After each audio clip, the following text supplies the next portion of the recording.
Hi guys, welcome back to my channel. ಇವತ್ತು ಈವ್ನಿಂಗಿಂದ ವ್ಲಾಗ್ನ ಸ್ಟಾರ್ಟ್ ಮಾಡ್ಕೊಂಡಿದ್ದೀನಿ. ಈವ್ನಿಂಗ್ ಒಂದು ಒಳ್ಳೆ ವೆದರ್ ಇತ್ತು. ಪ್ರತಿದಿನ ಇದೇ ವೆದರ್ನ ಎಂಜಾಯ್ ಮಾಡ್ತಾ ಇರ್ತೀನಿ ನಾನು. ಸಖತ್ತಿತ್ತು ಈ ವೆದರ್ ಮಾತ್ರ. ಸೊ ಬನ್ನಿ, ವ್ಲಾಗ್ ಫುಲ್ ನೋಡಿ, ನಿಮಗೆ ತುಂಬಾ ಯೂಸ್ಫುಲ್ ಆಗುತ್ತೆ. ಈ ವ್ಲಾಗಲ್ಲಿ ನಾನೊಂದು ಹೋಮ್ ಮೇಡ್ ಒಂದು ಐಟಮ್ನ ತೋರಿಸಿದ್ದೀನಿ. ಅದೇನು ಅಂತ ನಿಮಗೆ ತಮ್ಮನೇಲಲ್ಲಿ ನೋಡೇ ಗೊತ್ತಾಗಿರುತ್ತೆ. ಸೊ ಹಾಗಾದರೆ ಮಿಸ್ ಮಾಡ್ಕೊಳ್ಬೇಡಿ, ಫುಲ್ ವಿಡಿಯೋನ ವಾಚ್ ಮಾಡಿ ಅಂತ ಹೇಳ್ತಾ ವ್ಲಾಗ್ನ ಸ್ಟಾರ್ಟ್ ಮಾಡ್ತಾಯಿದ್ದೀನಿ.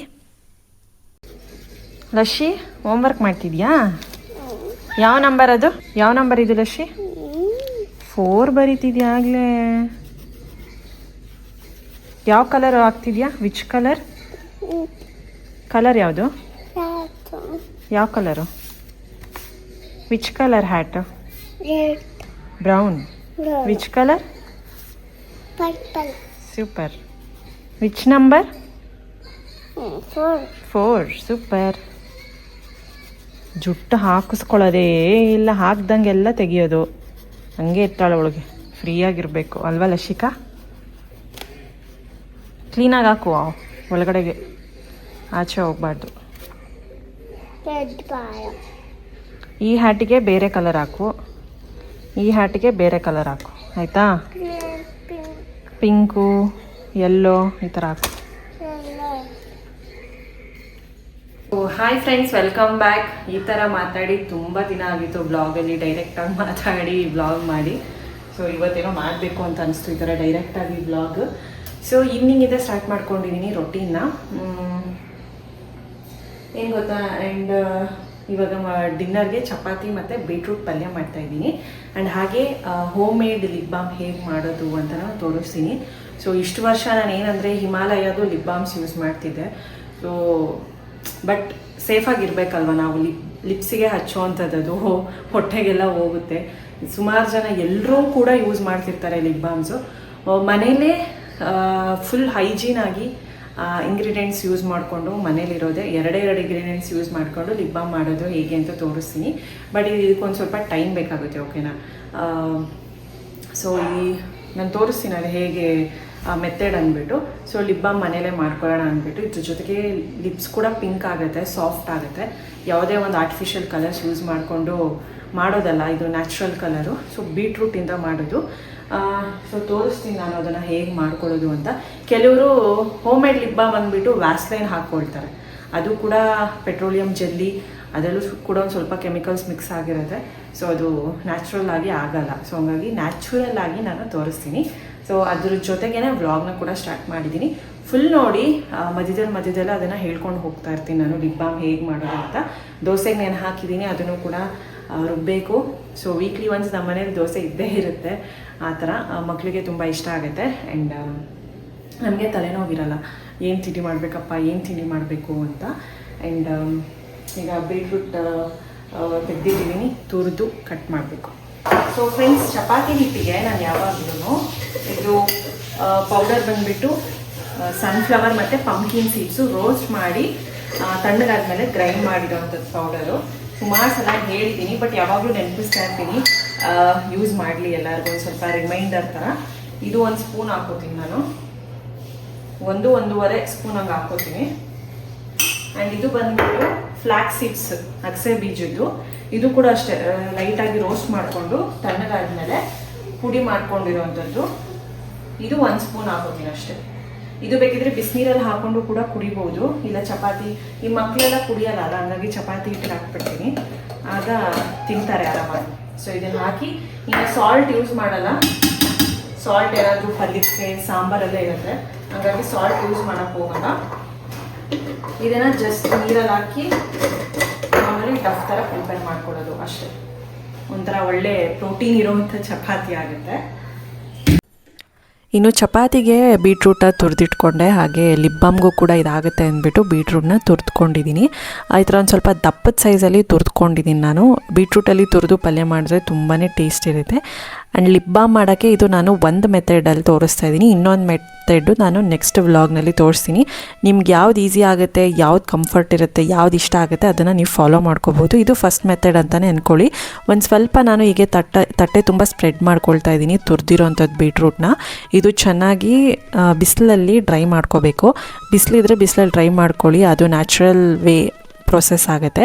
ಇಲ್ಲಾಂದರೆ ನೀವು ನಿಮ್ಮ ಮನೇಲಿ ಏರ್ ಫ್ರೈಯರ್ ಆ ಥರದ್ದು ಏನಾದರೂ ಇದ್ದರೆ ಮಾಡ್ಕೋಬೋದು. ಬಟ್ ನಾನು ಎಲೆಕ್ಟ್ರಿಕ್ ಏನಕ್ಕೆ ಯೂಸ್ ಮಾಡೋದು ಅಂದ್ಬಿಟ್ಟು ಸೊ ಬಿಸಿಲಲ್ಲೇ ಒಣಗಿಸ್ಕೊತೀನಿ. ಬೇಕಾಗುತ್ತೆ, ಚೆನ್ನಾಗಿ ಬಿಸಿಲಿದ್ರೆ ಒಂದು 2 to 3 ಡೇಸ್ಗೆಲ್ಲ ಡ್ರೈ ಆಗೋಗ್ಬಿಡುತ್ತೆ. ಇಲ್ಲ ಮಳೆಗಾಲ ಇವಾಗೆಲ್ಲ ಇದೆಯಲ್ಲ, ಕ್ಲೌಡಿ ವಾತಾವರಣ ಅದೆಲ್ಲ ಇದ್ದಾಗ ಬೇಕಾಗುತ್ತೆ ಒಂದು 4-5 ಡೇಸು. ಸೊ ಬಿಸಿಲಿದ್ದಾಗೆಲ್ಲ ನಾವು ತಗೊಂಡೋಗಿ ಆ ತಟ್ಟೆನ ಡೈರೆಕ್ಟ್ ಇದರಲ್ಲಿ ಇಡೋದು. ಇಲ್ಲ ನಮಗೆ ಬಿಸಿಲೇ ಬರಲ್ಲ ಅಂದ್ಕೊಂಡಿರೋರು ಏರ್ ಫ್ರೈರಲ್ಲಿ ಮಾಡ್ಕೋಬೋದು. ಏರ್ ಫ್ರೈಯರ್ ಇಲ್ಲ ಅಂದ್ಕೊಳ್ಳೋರು ಈ ಥರ ಬಿಸಿಲಲ್ಲಿ ಮಾಡ್ಕೊಳ್ಳಿ. ನಾನು ಓವೆನಲ್ಲೆಲ್ಲ ಏನು ನಾನು ಇಟ್ಟು ಇದು ಮಾಡ್ತಾಯಿಲ್ಲ, ಎಲೆಕ್ಟ್ರಿಕ್ದು ಅಂದ್ಬಿಟ್ಟು ಸೊ ನ್ಯಾಚುರಲ್ ವೇಯಲ್ಲೇ ಮಾಡ್ತಾಯಿದ್ದೀನಿ.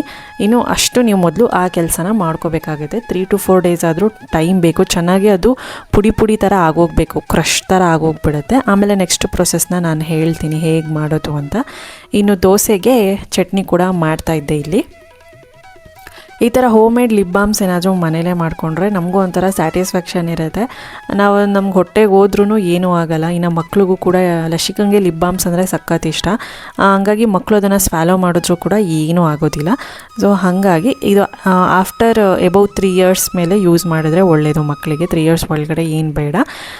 ಇನ್ನು ದೋಸೆ ಎಲ್ಲ ಮಾಡಿಬಿಟ್ಟು ಮಜ್ಜಿಗೆ ಕೂಡ ಮಾಡ್ತಾಯಿದ್ದೆ. ಇನ್ನು ಇವತ್ತು ಬಿಂದಿ ಫ್ರೈ ಅನ್ಕೋಬೋದು, ಇಲ್ಲ ಪಲ್ಯ ಅಂತಲೂ ಅನ್ಕೋಬೋದು. ಲೇಡೀಸ್ ಫಿಂಗರಲ್ಲಿ ಮಾಡ್ತಿರೋವಂಥದ್ದು ಕ್ವಿಕ್ಕಾಗಿ ಆಗೋಗುತ್ತೆ. ರೈಸ್ ಸಾಂಬಾರು ಸೈಡ್ ಡಿಶ್ಗಾಗುತ್ತೆ. ಚಪಾತಿಗೂ ಕೂಡ ಚೆನ್ನಾಗಿ ಆರಾಮಾಗಿ ತಿನ್ಬೋದು, ದೋಸೆಗೂ ಕೂಡ ತಿನ್ಬೋದು. ಹೇಗೆ ಅಂತ ತೋರಿಸ್ತೀನಿ. ಮೊದಲು ಚೆನ್ನಾಗಿ ವಾಶ್ ಮಾಡಿಬಿಟ್ಟು ಫುಲ್ಲು ಅದನ್ನು ಡ್ರೈ ಮಾಡ್ಕೊಳ್ತೀನಿ. ಚೆನ್ನಾಗಿ ನೀರಿಲ್ದಲೇ ಒರೆಸ್ಕೊಂಡು ಬೆಂಡೆಕಾಯಿನ ಈ ಥರ ಚಿಕ್ಕದಾಗಿ ಕಟ್ ಮಾಡ್ಕೊಳ್ತೀನಿ. ಕಟ್ ಮಾಡಿಕೊಂಡು ಒಂದು ಕಡಾಯಿಗೆ ಹಾಕ್ಕೊಂಡು ಎಣ್ಣೆನ ಹಾಕ್ಕೊಂಡು ಚೆನ್ನಾಗಿ ನಾನು ರೋಸ್ಟ್ ಮಾಡ್ಕೊಳ್ತೀನಿ. ಒಂದು ಹಾಫ್ ಆ ಕಡೆ ಈ ಕಡೆ ಒಂದು ಸ್ವಲ್ಪ ಕಪ್ಪಗಾಗಬೇಕು. ಅಲ್ಲಿವರೆಗೂ ಚೆನ್ನಾಗಿ ರೋಸ್ಟ್ ಮಾಡ್ಕೊಳ್ಬೇಕಾಗತ್ತೆ ಬೆಂಡೆಕಾಯಿನ. ಇದನ್ನು ಹಾಗೆ ತಿಂದ್ರೂ ಸಖತ್ ಟೇಸ್ಟ್ ಇರುತ್ತೆ. ಇದನ್ನು ಲಸಿಕಾ ತುಂಬ ಇಷ್ಟಪಟ್ಟು ತಿಂತಾಳೆ. ಬೆಂಡೆಕಾಯಿ ಸಾಂಬಾರು, ಬೆಂಡೆಕಾಯಿ ಫ್ರೈ ಅಂದರೆ ತಿಂತಾನೆ ಇರ್ತಾಳೆ. 3 ಹೊತ್ತು ಕೊಟ್ಟರು ತಿಂತಾಳೆ, ಅಷ್ಟು ಇಷ್ಟ ಅವಳಿಗೆ ಫೇವ್ರೇಟು. ಇನ್ನು ಅದೇ ಕಡಾಯಿಗೆ ನಾನು ಸ್ವಲ್ಪ ಎಣ್ಣೆ ಹಾಕ್ಕೊಳ್ತಾ ಇದ್ದೀನಿ. ಬೆಂಡೆಕಾಯಿನ ರೋಸ್ಟ್ ಮಾಡಿಕೊಂಡ್ರೆ ಕಡಾಯಿಗಳೆಲ್ಲ ಹೀಗೇ ಆಗೋದು. ಒಂದು ಸ್ವಲ್ಪ ಎಣ್ಣೆ ಹಾಕ್ಕೊಂಡು ಸಾಸಿವೆ, ಜೀರಿಗೆ ಮತ್ತು ಕಡಲೆಬೇಳೆ, ಉದ್ದಿನಬೇಳೆನ ಹಾಕ್ಕೊಳ್ತಾ ಇದ್ದೀನಿ. ಇದು ಡ್ರೈ ಥರ ಆಗುತ್ತೆ, ಯಾವುದೇ ಗ್ರೇವಿ ಥರ ಅಲ್ಲ. ತುಂಬ ಸೂಪರ್ ಇರುತ್ತೆ. ಕಡಿಮೆ ಇಂಗ್ರೀಡಿಯೆಂಟ್ಸಲ್ಲಿ ಬೇಗನೆ ಕ್ವಿಕ್ಕಾಗಿ ಆಗೋಗುತ್ತೆ. ಇನ್ನು ಈರುಳ್ಳಿ ಒಂದು ಸ್ವಲ್ಪ ಜಾಸ್ತಿ ಹಾಕ್ಕೋಬೇಕು. ಈರುಳ್ಳಿ, ಒಣಮೆಣ್ಸಿನ್ಕಾಯಿ ಮತ್ತು ಕರಿಬೇವಿನ ಸೊಪ್ಪು ಇಷ್ಟನ್ನು ಹಾಕ್ಕೊಂಡು ಈರುಳ್ಳಿ ಒಂದು ಸ್ವಲ್ಪ ಚೆನ್ನಾಗಿ ಫ್ರೈ ಆಗಬೇಕು. ಈರುಳ್ಳಿ ಚೆನ್ನಾಗಿ ಫ್ರೈ ಆದರೆ ತುಂಬಾ ಟೇಸ್ಟಿಯಾಗಿರುತ್ತೆ. ಆ್ಯಂಡ್ ಈರುಳ್ಳಿ ಸ್ವಲ್ಪ ಜಾಸ್ತಿ ಹಾಕಬೇಕು, ಆವಾಗ ತುಂಬ ಟೇಸ್ಟಿಯಾಗಿರುತ್ತೆ. ಇದಕ್ಕೆ ಒಂದು ಸ್ವಲ್ಪ ನಾನು ಅರಶಿನ ಕೂಡ ಹಾಕ್ಕೊಳ್ತಾ ಇದ್ದೀನಿ. ಒಂದು 50% ಬೆಂದಮೇಲೆ ಅರಶಿನ ಹಾಕ್ಕೊಂಡು ಒಂದು ಸ್ವಲ್ಪ ಉಪ್ಪನ್ನ ಕೂಡ ಹಾಕ್ಕೊಂಡೆ. ರುಚಿಗೆ ತಕ್ಕಷ್ಟು ಉಪ್ಪನ್ನ ಹಾಕ್ಕೊಂಡು ಚೆನ್ನಾಗಿ ಮಿಕ್ಸ್ ಮಾಡ್ಕೊಳ್ತೀನಿ. ನೆಕ್ಸ್ಟ್ ಇದಕ್ಕೆ 1 ಸ್ಪೂನಷ್ಟು ಅಚ್ಕಾರದ ಪುಡಿ ಮತ್ತು 1 ಸ್ಪೂನಷ್ಟು ನಾನು ಧನಿಯಾ ಪುಡಿನ ಹಾಕ್ಕೊಳ್ತೀನಿ. ಇಷ್ಟೇ ಸಿಂಪಲ್ಲು, ಮಸಾಲೆಗಳು ಏನೂ ಇಲ್ಲ. ಧನಿಯಾ ಪುಡಿ, ಅಚ್ಕಾರದ ಪುಡಿ ಇಷ್ಟೇ. ಖಾರಕ್ಕೆ ನೋಡ್ಕೊಂಡು ಅಚ್ಕಾರದ ಪುಡಿನ ಹಾಕ್ಕೊಂಡು ಒಂದು ಸ್ವಲ್ಪ ಮಸಾಲೆ ವಾಸನೆ ಹೋಗೋವರೆಗೂ ಫ್ರೈ ಮಾಡಿಕೊಂಡು ಕೊನೆಗೆ ನಾವು ಫ್ರೈ ಮಾಡಿ ಇಟ್ಕೊಂಡಿದ್ವಲ್ಲ ಬೆಂಡೆಕಾಯಿನ, ಅದನ್ನು ಹಾಕ್ಕೊಂಡು ಒಂದು 5 ನಿಮಿಷ ಲೋ ಫ್ಲೇಮಲ್ಲಿ ಉಪ್ಪು ಖಾರ ಎಲ್ಲ ಹಿಡಿಯೋವರೆಗೂ ಚೆನ್ನಾಗಿ ಮಿಕ್ಸ್ ಮಾಡಿಕೊಂಡು ಕೊನೆಗೆ ಕೊತ್ತಂಬರಿ ಸೊಪ್ಪು ಹಾಕ್ಕೊಂಡ್ರೆ ಮುಗೀತು. ಒಂದು ಒಳ್ಳೆ ಸೈಡ್ ಡಿಶ್ಗೆ ಒಂದು ಪ್ರಿಪೇರ್ ಆಗುತ್ತೆ. ಪಲ್ಯ ಆರ್ ಫ್ರೈ ಏನಾದರೂ ಹೇಳ್ಬೋದು ಇದಕ್ಕೆ.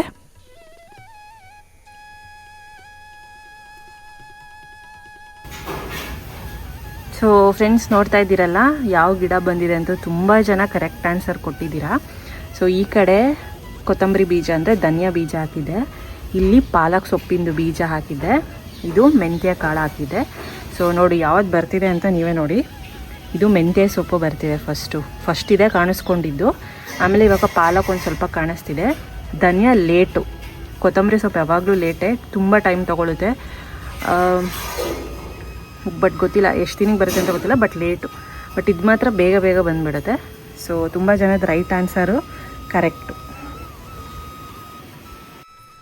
ಹಾಗೆ ನಾನು ಲಾಸ್ಟ್ ವ್ಲಾಗ್ನಲ್ಲಿ ಆಮ್ಲಾ ಕ್ಯೂಬ್ಸ್ದು ಹೇಳಿದ್ದೆ, ಅದು ತೊಕ್ಕು ಮಿಕ್ಕಿರುತ್ತೆ ಅಂತ ಹೇಳಿದ್ದೆ ಸೋಸಿದಾಗ, ಆ ತೊಕ್ಕೆ ಇದು. ನೆಕ್ಸ್ಟ್ ಡೇ ನಾನು ಇದನ್ನು ಫ್ರಿಜ್ಜೊಳಗೆ ಇಟ್ಕೊಂಡಿದ್ದೆ. ನೆಕ್ಸ್ಟ್ ಡೇ ಒಂದು ಸ್ವಲ್ಪ 1 ಅವರ್ ಮುಂಚೆನೇ ಫ್ರಿಜ್ಜಿಂದ ತೆಗೆದುಬಿಟ್ಟು ಫುಲ್ ಸ್ವಲ್ಪ ತಣ್ಣಗಿಲ್ದಲೇ ಇರೋವಾಗ, ಅಂದರೆ ಬೆಚ್ಚಗಾಗಿರುತ್ತಲ್ಲ ಆವಾಗ ಇದನ್ನು ತಕ್ಕೊಂಡು ಆಚೆಗೆ ಸ್ವಲ್ಪ ಅದಕ್ಕೆ ಸೇಮ್ ಕ್ವಾಂಟಿಟಿ ಇರೋಷ್ಟು ನಾನು ಗಟ್ಟಿ ಮೊಸರನ್ನ ಹಾಕ್ಕೊಂಡು ಮಿಕ್ಸ್ ಮಾಡ್ಕೊಳ್ತಾ ಇದ್ದೀನಿ. ಒಂದು ಒಳ್ಳೆ ಹೇರ್ ಪ್ಯಾಕ್ ಆಗುತ್ತೆ. ನಾನು ಇದನ್ನು ಸೀಡ್ಸ್ ಜೊತೆಗೂ ಕೂಡ ನಾನು ಮಿಕ್ಸ್ ಮಾಡ್ಕೊಳ್ತೀನಿ. ಸೀಡ್ಸ್ ಆಮೇಲೆ ನಾನು ಬೇಕಿದ್ರೆ ತೆಕ್ಕೊಳ್ತೀನಿ, ಯಾಕಂದರೆ ಅದರಲ್ಲಿರೋ ಅಂಶನೂ ಬರಲಿ ಅಂದ್ಬಿಟ್ಟು ನಾನು ಹಾಗೆ ಗ್ರೈಂಡ್ ಮಾಡ್ಕೊಳ್ತೀನಿ. ಇನ್ನೊಂದು ಸ್ವಲ್ಪ ಗಟ್ಟಿ ಮೊಸರು ಹಾಕ್ಕೊಂಡು ಹೇರ್ ಪ್ಯಾಕ್ ಥರ ಸ್ಕ್ಯಾಲ್ಪ್ಗೆ, ಹೇರ್ ಟಿಪ್ಸ್ವರೆಗೂ ಹಚ್ಕೊಳ್ಳೋದು ಅಷ್ಟೇ. ಡ್ಯಾಂಡ್ರಫ್ ಇದ್ದರೆ ಹೊರಟೋಗುತ್ತೆ, ಮತ್ತು ಮೊಸರು ಯೂಸ್ ಮಾಡಿರ್ತೀವಲ್ಲ ಸಾಫ್ಟ್ ಆಗುತ್ತೆ, ಡ್ಯಾಂಡ್ರಫ್ ಹೊರಟೋಗುತ್ತೆ. ಮತ್ತು ಇದರಲ್ಲಿ ಆಮ್ಲ ಯೂಸ್ ಮಾಡಿದ್ದೀವಿ, ಮೆಂತ್ಯ ಕಾಳು ಹಾಕಿದ್ವಿ, ಕರ್ಬೇವಿನ ಸೊಪ್ಪು ಕೂಡ ಹಾಕಿದ್ವಿ. ಎಲ್ಲನೂ ಹೇರ್ ರಿಪೇರ್ ಮಾಡೋವಂಥ ಇಂಗ್ರೀಡಿಯೆಂಟ್ಸೇ. ಕ್ಲೀನಾಗಿ ಹೇರ್ ಪ್ಯಾಕ್ ಹಾಕ್ಕೊಂಡು ಡ್ರೈ ಆಗೋವರೆಗೂ ಅಂದರೆ ಒಂದು 1-1.5 ಅವರ್ ಟೈಮ್ ಬೇಕಾಗುತ್ತೆ. ನಾರ್ಮಲ್ ವಾಮ್ ವಾಟರಲ್ಲಿ ಹೇರ್ ವಾಶ್ ಮಾಡಿಕೊಂಡ್ರೆ ಮುಗೀತು, ಒಂದು ಒಳ್ಳೆ ಹೇರ್ ಪ್ಯಾಕ್ ಆಗುತ್ತೆ. ಯಾವುದು ಕೂಡ ವೇಸ್ಟ್ ಆಗೋದಿಲ್ಲ. ಒಂದು ನಮಗೆ ಹೊಟ್ಟೆ ಒಳಗೂ ಹೋಗುತ್ತೆ, ಒಂದು ನಮಗೆ ಔಟರ್ ಸೈಡ್, ನಮಗೆ ಔಟ್ಸೈಡ್ ಕೂಡ ಇದು ಹೆಲ್ಪ್ ಆಗುತ್ತೆ. ಇನ್ನು ಹೇರ್ ಪ್ಯಾಕ್ ಹಚ್ಕೊಂಡು ಆಚೆ ಕಡೆ ಕೂತ್ಕೊಂಡು ಟೀ ಕುಡಿತಾ ವೆದರ್ನ ಎಂಜಾಯ್ ಮಾಡ್ತಾಯಿದ್ದೆ. ಇನ್ನು ಬೀಟ್ರೂಟ್ದು ತುರ್ದಿಟ್ಟಿದ್ನಲ್ಲ, ಅದು ಬಂದು ಈ ಥರ ನೋಡೋದೇ ಆಯಿತು, ಡ್ರೈ ಆಯಿತಾ ಅಂದ್ಬಿಟ್ಟು ಒಂದು ಸ್ವಲ್ಪ ನಾವು ಕೂಡ ಸ್ವಲ್ಪ ಬೆರಳಲ್ಲೆಲ್ಲ ಆಡಿಸಿದ್ರೆ ಬೇಗ ಡ್ರೈ ಆಗುತ್ತೆ. ಏನಕ್ಕಂದರೆ ಇಲ್ಲಾಂದರೆ ಒಂದೇ ಕಡೆ ಡ್ರೈ ಆಗ್ತಾ ಇರುತ್ತೆ, ಕೆಳಗಡೆ ಅದು ಹಾಗಾಗಿ ವೆಟ್ಟೆ ಇರುತ್ತೆ ಬೀಟ್ರೂಟ್ ಅಲ್ವಾ, ಹಾಗಾಗಿ ಇದನ್ನು ಆದಷ್ಟು ಮಟ್ಟಿಗೆ ಇನ್ನು ಮಳೆ ಬಂತು ಅಂದರೆ ಮುಗೀತು, ತುಂಬ ವೆಟ್ಟಾಗುತ್ತೆ, ಮತ್ತೆ ಫಸ್ಟಿಂದಾನೇ ಟ್ರೈ ಮಾಡಬೇಕು. ಹಾಗಾಗಿ ಬೇಗ ಬಿಸಿಲೇನಾದರೂ ಇದ್ದರೆ ಇಟ್ಟುಬಿಡ್ತೀನಿ, ಬೇಗನೆ ಡ್ರೈ ಆಗೋಗುತ್ತೆ. ಇನ್ನು ಇಲ್ಲೆಲ್ಲ ಮೆಂತ್ಯ ಸೊಪ್ಪು, ಪಾಲಕ್ ಸೊಪ್ಪು ಬರೋದಕ್ಕೆ ಸ್ಟಾರ್ಟ್ ಆಗಿದೆಯಲ್ಲ, ಅದನ್ನು ಹೋಗಿ ನೋಡೋ ಅಂಥದ್ದು, ಎಷ್ಟು ಬಂದಿದೆ, ಇವತ್ತೆಷ್ಟು ಬಂದಿದೆ, ಇವಾಗ ಎಷ್ಟು ಬಂದಿದೆ ಅಂತ ಹೋಗಿ ನೋಡೋದೇ ಒಂದು ಅಭ್ಯಾಸ ಆಗಿಬಿಟ್ಟಿದೆ ನನಗೆ ಇದನ್ನು ಮಾಡಿದಾಗಿಂದನೂ. ಇನ್ನು ಲಶಿಕಂಗೆ ಒಂದು ವಾಟರ್ ಬಾಟಲ್ನ ಬುಕ್ ಮಾಡಿದ್ದೆ. ಇದು ಅಮೆಝಾನಲ್ಲಿ ತೊಗೊಂಡಿದ್ದು, ಲಿಂಕ್ ಏನು ನಾನು ಹಾಕಲ್ಲ, ನಿಮಗೆ ಬೇಜಾನ್ ಸಿಗುತ್ತೆ. ಗ್ಲಾಸ್ ವಾಟರ್ ಬಾಟಲ್ ಇದು ಸೋಲಿಮೋ ಅಂತ ನಿಮಗೆ ಹೊಡೆದ್ರೆ ಸಿಗುತ್ತೆ. ತುಂಬ ಚೆನ್ನಾಗಿದೆ. ಆ್ಯಂಡ್ ಇದಕ್ಕೆ ಒಂಥರ ಕವರ್ ಮಾಡೋದಕ್ಕೆ ಒಂದು ಇದು ಕೂಡ ಕೊಟ್ಟಿರ್ತಾರೆ, ಆವಾಗ ಒಡೆದೋಗೋದಿಲ್ಲ. ಇಲ್ಲ ಬರೀ ಗ್ಲಾಸ್ ನಾವು ಯೂಸ್ ಮಾಡ್ತೀವಿ ಅಂದರೆ ಒಡೆದೋಗುತ್ತೆ. ಇದನ್ನು ಏನು ಗೊತ್ತಾ, ನನ್ನ ಪರ್ಪಸ್ ಏನಕ್ಕೆ ಅಂದರೆ ಇದನ್ನು ನೋಡಿದಾಗೆಲ್ಲ ಲಶಿಕಾ ನೀರು ಕುಡಿತಾಳೆ, ಡಿಹೈಡ್ರೇಟ್ ಆಗಬಾರ್ದು ಅನ್ನೋ ಒಂದು ಇದಕ್ಕೆ ಕೊಟ್ಟಿದ್ದೆ ನಾನು. ಇನ್ನು ಸಂಜೆ ಆ್ಯಸ್ ಯೂಶ್ವಲ್ ಮತ್ತೆ ನಾನು ಹಾಲು ಕಾಯಿಸ್ತಾ ಇದ್ದೀನಿ. ಸೊ ಸಂಜೆ ಬೆಳಗ್ಗೆ ಮತ್ತು 11 ಗಂಟೆ ಟೈಮಲ್ಲಿ, ಈ 3 ಟೈಮಲ್ಲೂ ಹಾಲು ಕಾಯಿಸೋದು, ಟೀ ಮಾಡೋದು, ಕಾಫಿ ಮಾಡೋದು, ಹಾಲು ಮಾಡೋದು ಇದೇ ಇರುತ್ತೆ ಕೆಲಸಗಳು. ಇನ್ನು ನೋಡಿ ಇವತ್ತಿಗೆ ಒಂದು ಸ್ವಲ್ಪ ಡ್ರೈ ಆಗಿದೆ ಬೀಟ್ರೂಟ್ ತುರಿದಿರೋ ಅಂಥದ್ದು. ಸೊ ಜಾಸ್ತಿ ಬಿಸಿಲಿರಲಿಲ್ಲ. ಇನ್ನು ಸಂಜೆ ಆಗ್ತಿದ್ದಂಗೆ ಒಳಗಡೆ ತೊಗೊಂಡು ಬಂದುಬಿಡ್ತೀನಿ, ಮತ್ತು ನಾಳೆ ಬೆಳಗ್ಗೆ ಬಿಸಿಲು ಬಂದಾಗ ಮತ್ತೆ ಇಡೋಣ ಅಂದ್ಬಿಟ್ಟು. ಇನ್ನು ಹಾಲು ಕುಡಿದ್ಬಿಟ್ಟು ಸಂಜೆ ವಾಕ್ ಹೋದ್ವಿ ನಾನು ಲಶಿ. ಏನು ಸಖತ್ತಿದೆ ಗೊತ್ತಾ ನೇಚರು. ಇದ್ರದ್ದು ನಾನು ಆಗಲೇ ಶಾರ್ಟ್ಸ್ ಕೂಡ ಮಾಡಿದ್ದೆ, ಹೋಗಿ ನೋಡಿ, ಸಖತ್ತಿತ್ತು. ಇದೇನೋ ಗೊತ್ತಿಲ್ಲ, ಇದೆಲ್ಲ ಪೈರೇನೋ ಇಡ್ತಾ ಇದ್ದಾರೆ ಅಂತ ಅನಿಸುತ್ತೆ. ಇದಕ್ಕೆಲ್ಲ ರೆಡಿ ಮಾಡ್ಕೊಳ್ತಿದ್ದಾರೆ. ನೀರೆಲ್ಲ ಹಾಕಿದ್ರು, ತುಂಬಾ ಸುತ್ತಲೂ ಮುತ್ತಲು ಹಿಂಗಿದೆ ನೋಡಿ ವೆದರು. ಒಂದು ಒಳ್ಳೆ ಆಸಮ್ ಫೀಲಿಂಗ್ ಅನ್ನೋದು ಬರುತ್ತೆ ಇದು ನೋಡಿದಾಗ, ಒಂದು ಒಳ್ಳೆ ರಿಫ್ರೆಶ್ಮೆಂಟ್ ಏರ್ ಅನ್ನೋದು ಕೂಡ ಸಿಗುತ್ತೆ. ಇನ್ನು ಇದು 2-3 ದಿನಕ್ಕೆ ಸನ್ ಡ್ರೈ ಆಗಿದೆ. ಇದು ಈ ಥರ ತುರ್ಕೊಂಡಿರೋದು ನಾನು ಮಿಕ್ಸಿ ಜಾರ್ಗೆ ಹಾಕ್ಕೊಂಡು ಚೆನ್ನಾಗಿ ಪುಡಿ ಮಾಡ್ಕೊಳ್ತೀನಿ. ಪುಡಿ ಮಾಡಿಕೊಂಡು ಮತ್ತೆ ಡ್ರೈ ಮಾಡ್ಕೋಬೇಕಾಗತ್ತೆ, ಆಗ ಬೇಗನೆ ಡ್ರೈ ಆಗುತ್ತೆ. ಇದು ಸ್ವಲ್ಪ ಡ್ರೈ ಆಗಿರಬೇಕು, ಒಂದು 80% ಅಷ್ಟು ತುರಿದಿರೋದನ್ನ ಡ್ರೈ ಆದಮೇಲೆ ಮತ್ತೆ ಮಿಕ್ಸಿ ಜಾರ್ಗೆ ಹಾಕ್ಕೊಂಡು ಈ ಥರ ಪುಡಿ ಮಾಡಿ ಇಟ್ಕೊಂಡಿದ್ದೀನಿ ರಫ್ ಆಗಿ. ಇದನ್ನು ಮತ್ತೆ ನಾನು ಸನ್ ಡ್ರೈಗೆ ಮಾಡ್ತೀನಿ. ಬಿಸಿಲು ಬರೋದು ಹೋಗೋದು ಹಿಂಗೆ ಮಾಡ್ತಿದ್ದೆ, ಜಾಸ್ತಿ ಬಿಸಿಲು ಕೂಡ ಇಲ್ಲ. ಈ ಥರ ಮಾಡಿದ್ರೆ ಮತ್ತೆ ಬೇಗನೆ ಡ್ರೈ ಆಗೋಗುತ್ತೆ, ತುಂಬ ಹೆಲ್ಪ್ ಆಗುತ್ತೆ ಈ ಥರ ಮಾಡಿದಾಗ. ಇದು ಒಂದು ನನಗೆ 2 ಡೇಸ್ ಬೇಕಾಯಿತು. ಇದನ್ನು ನಾನು ಮತ್ತೆ ಮಿಕ್ಸಿ ಜಾರ್ಗೆ ಹಾಕ್ಕೊಂಡು ಇನ್ನು ನುಣ್ಣಗೆ ರುಬ್ಕೊಳ್ತೀನಿ. ನೋಡಿ ಈ ಥರ ನುಣ್ಣಿಗೆ ಎಷ್ಟು ಸಾಧ್ಯನೋ ಅಷ್ಟು ಇದೆ. ಏನಕ್ಕಂದರೆ ನಾನು ಮೊದಲು ಸ್ವಲ್ಪ ಕ್ವಾಂಟಿಟಿಲೇ ಮಾಡಿಕೊಂಡೆ, ಸ್ವಲ್ಪ ಕ್ವಾಂಟಿಟಿ ಇರೋದ್ರಿಂದ ಸ್ವಲ್ಪ ಲೇಟ್ ನುಣ್ಣಗಾಗೋದು ಟೈಮ್ ಹಿಡಿಯುತ್ತೆ. ಸ್ವಲ್ಪ ಜಾಸ್ತಿ ಇದ್ದಾಗ ಬೇಗನೆ ನುಣ್ಣಗಾಗುತ್ತೆ ಮಿಕ್ಸಿ ಜಾರಲ್ಲಿ. ಇನ್ನು ಇದನ್ನು ಒಂದು ಕಾಫಿ ನಾವು ಸೋಸ್ತೀವಲ್ಲ ಅದರಲ್ಲಿ ಚೆನ್ನಾಗಿ ಫಿಲ್ಟರ್ ಮಾಡ್ಕೋಬೇಕು. ಇನ್ನು ಈ ಸೋಸ್ಕೊಂಡಿರೋ ಪೌಡರ್ಗೆ ಅಲೋವೆರಾ ಜೆಲ್ನ ಯೂಸ್ ಮಾಡ್ತಾಯಿದ್ದೀನಿ. ನ್ಯಾಚುರಲ್ ಆಗಿ ಸಿಗುತ್ತಲ್ಲ, ಮತ್ತು ನೀವು ಅಂಗಡಿದೆಲ್ಲ ಅಲೋವೆರಾ ಜೆಲ್ ಯೂಸ್ ಮಾಡಬೇಡಿ, ಮನೆಯಲ್ಲೇ ಪಾಟಿಗೆ ಹಾಕಿದ್ರೆ ತುಂಬಾ ಬೆಳೆಯುತ್ತೆ. ಅಲೋವೆರಾ ಜೆಲ್ ಏನಿದೆ ಪ್ಯೂರ್, ಅದನ್ನು ಹಾಕ್ಕೊಳ್ತಾ ಇದ್ದೀನಿ. ಇದು ಫಸ್ಟ್ ಮೆಥಡ್, ಓಕೆನಾ. ಇನ್ನೊಂದು ಮೆಥಡು ನಾನು ನೆಕ್ಸ್ಟ್ ವ್ಲಾಗ್ನಲ್ಲಿ ತೋರಿಸ್ತೀನಿ. ಎರಡೂ ಕೂಡ ಈಸಿನೇ.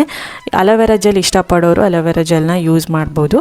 ನೆಕ್ಸ್ಟ್ ನನ್ನ ಇನ್ನೊಂದು ಮೆಥಡ್ ಹೇಳ್ಕೊಡ್ತೀನಿ, ಅದು ತುಂಬಾ ಈಸಿ. ಇದು ಸ್ವಲ್ಪ ಡ್ರೈ ಮಾಡೋದು ಎಲ್ಲ ತುಂಬ ಕೆಲಸ ಇರುತ್ತೆ, ನೆಕ್ಸ್ಟ್ ಮಾಡೋದು ಇನ್ನೂ ಈಸಿ ಇರುತ್ತೆ. ನೋಡಿ ಇದೆರಡು ಚೆನ್ನಾಗಿ ಮಿಕ್ಸ್ ಮಾಡಿಕೊಂಡೆ. ಮಿಕ್ಸ್ ಮಾಡ್ಕೊಳ್ಳೋಕ್ಕಾಗಲಿಲ್ಲ ಅಂದರೆ ಒಂದು ಸಲ ಮಿಕ್ಸಿ ಜಾರ್ಗೆ ಹಾಕಿಬಿಟ್ಟು ರುಬ್ಕೊಂಡ್ರೆ ಈ ಥರ ಚೆನ್ನಾಗಿ ಮಿಕ್ಸ್ ಆಗುತ್ತೆ. ಫ್ರಿಜ್ಜಲ್ಲಾದರೂ ಇಟ್ಕೋಬೋದು, ಇಲ್ಲ ಹೊರಗಡೆ ಆದರೂ ಇಟ್ಕೋಬೋದು. ಏನಕ್ಕೆ ಸ್ಮಾಲ್ ಕ್ವಾಂಟಿಟೀಲಿ ನಾನು ಮಾಡಿರೋದು, ಮತ್ತು ಸನ್ ಡ್ರೈ ಕೂಡ ಆಗಿದೆ. ಸೊ ಹಾಗಾಗಿ ಆಚೆ ಇಟ್ಕೊಂಡ್ರೂ ನಡೆಯುತ್ತೆ. ಇನ್ನು ಮಾಮೂಲಿ ನಿಮ್ಗೆ ಯಾವಾಗ ಲಿಪ್ ಹೇಗೆ ಹಚ್ಕೊಳ್ಳೋಕ್ಕೆ ಇಷ್ಟಪಡ್ತೀರೋ ಹಾಗೆ ಹಚ್ಕೊಂಡ್ರೆ ಮುಗೀತು. ಒಂಥರ ನ್ಯಾಚುರಲ್ ಕಲರು, ನ್ಯಾಚುರಲ್ ಇಂಗ್ರೀಡಿಯೆಂಟ್ಸು. ಇದು ಒಂದು ಮೆಥಡ್, ಓಕೆನಾ. ಇನ್ನೊಂದು ಮೆಥಡ್ ನಾನು ನೆಕ್ಸ್ಟ್ ವ್ಲಾಗ್ನಲ್ಲಿ ಹೇಳ್ಕೊಡ್ತೀನಿ. ಸೊ ಅಲೋವೆರಾ ಜೆಲ್ ಇಷ್ಟಪಡೋರು ಇದನ್ನು ಆರಾಮಾಗಿ ಯೂಸ್ ಮಾಡ್ಕೊಳ್ಬೋದು. ಬಟ್ ಸ್ವಲ್ಪ ಕ್ವಾಂಟಿಟಿಲಿ ಮಾಡ್ಕೊಳ್ಳಿ, ನಿಮಗೆ ಫ್ರೆಶ್ ಆಗಿ ನೆಕ್ಸ್ಟ್ ಟೈಮ್ ಆ ಥರ ಮಾಡ್ಕೋಬೋದು. ಐ ಹೋಪ್ ನಿಮ್ಗೆ ಈ ವಿಡಿಯೋ ಇಷ್ಟ ಆಗಿದೆ ಅಂತ ಅನಿಸುತ್ತೆ. ಇಷ್ಟ ಆಗಿದ್ರೆ ಪ್ಲೀಸ್ ನನ್ನ ಎಫರ್ಟ್ಸ್ಗೆ ಒಂದು ಲೈಕ್ ಕೊಡಿ, ಓಕೆನಾ. ಮತ್ತೆ ಸಿಗ್ತೀನಿ ಮುಂದಿನ ವ್ಲಾಗಲ್ಲಿ. ಸೆಕೆಂಡ್ ಮೆಥಡ್ನ ನಾನು 2 ಡೇಸ್ ಆದಮೇಲೆ 2 ವ್ಲಾಗ್ಸ್ ಆದಮೇಲೆ ಹಾಕ್ತೀನಿ, ಓಕೆನಾ. ಮತ್ತೆ ಸಿಗ್ತೀನಿ. ಬಾಯ್, ಟೇಕ್ ಕೇರ್.